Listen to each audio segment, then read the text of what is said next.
Lately, I've been very intrigued by the concept of bikepacking as a means to explore some places that are not as easily accessible by car and a lot faster than walking there. So I wanted to give it a spin, and I didn't want to fork over all the money for the expensive specialized gear.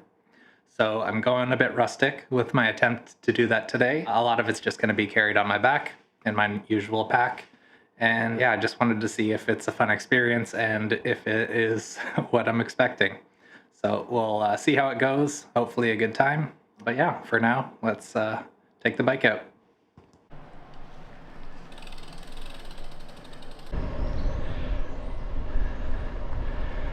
All right, I made it to an old ATV trail, which is both a pro and a con because, it's nice that there's a secluded trail that I can use, but I don't really feel that comfortable riding my bike on it simply because the rocks and gravel here are extremely pointy, and I'm very paranoid about getting a flat tire out here.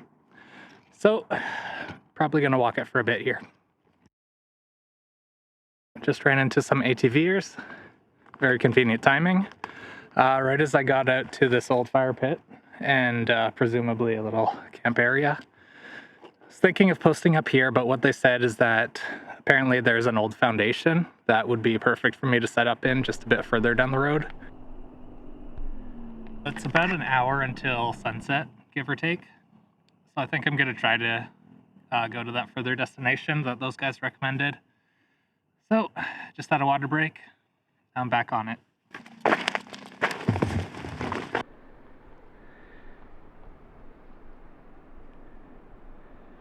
Okay, well, I think that dream is dead. I really do not want to bike through that water. The risk of falling and getting soaked is too high, so gonna turn around, find another place to camp.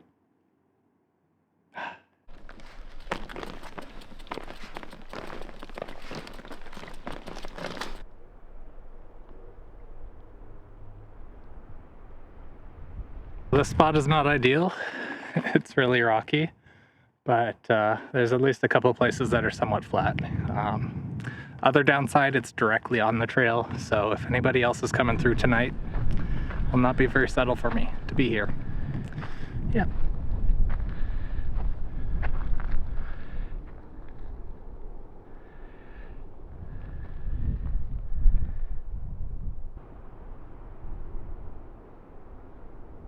It wouldn't be a Curtis camping trip if I didn't change my mind about 35 times. But anyways, I sprinted ahead on the trail, and I found a much improved camping spot that will actually allow me to use pegs in the ground. So it's right by a creek too, so I'll have some water access. It's looking pretty good. So I'm gonna sprint there now. It's about 15 more minutes before it gets dark, and I should make it with time to spare. So let's roll.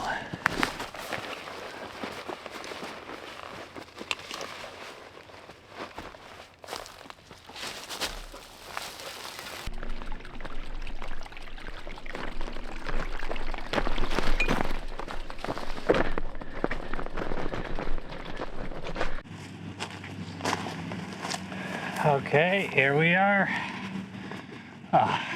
This feels good. I was actually able to bike the way back, so it took no time at all. Now, just need to get set up.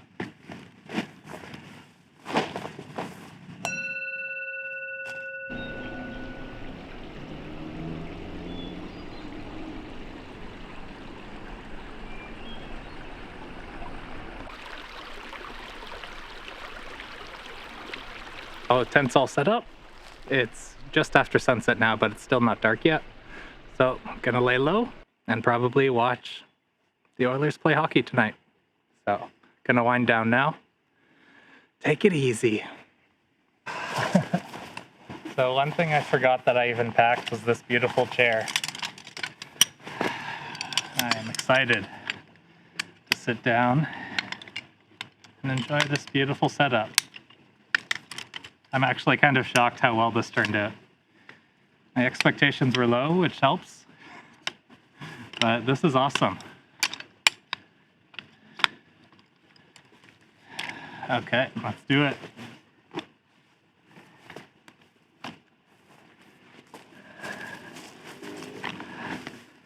Oh yeah. Okay, I'm gonna turn this around though. Okay, that's more comfortable. So I do have some supper as well, some dehydrated chili that I made a couple weeks ago. So I might have that a bit later, but for now, just sit in the chair, relax, and listen to some hockey. This is my hands-free setup. Pretty decent.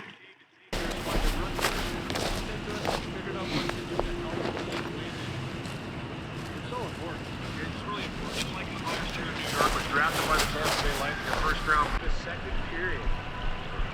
Edmonton with a 5-spot on Vegas.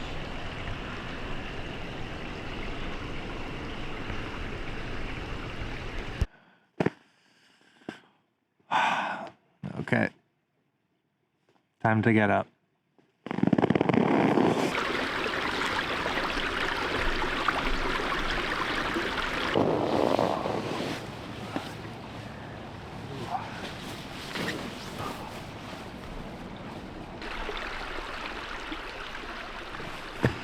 All right, so I slept okay, not amazing. The quilt, that's the first time I've used it, so it's a bit of learning curve, I would say. It definitely was warm enough for the temperatures. Last night it dipped to -1, supposedly. Definitely felt like it though. And yeah, the quilt was rated for -6, so yeah, I was happy with that. The thing that I was not aware of is that the little clips for the sleeping pad, actually one side of it has a sliding mechanism to make it tighter or looser. I should have made it tighter because I was getting some drafts throughout the night when I was rolling back and forth. So that's something I learned way too late in the day. But yeah, overall, still pretty successful. But now it's about 8:30.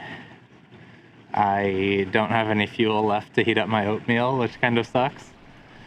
But yeah, I guess I will either have that cold or just get on with my way because it's probably only going to take about 40 or 45 minutes to get back home. So, no trouble there.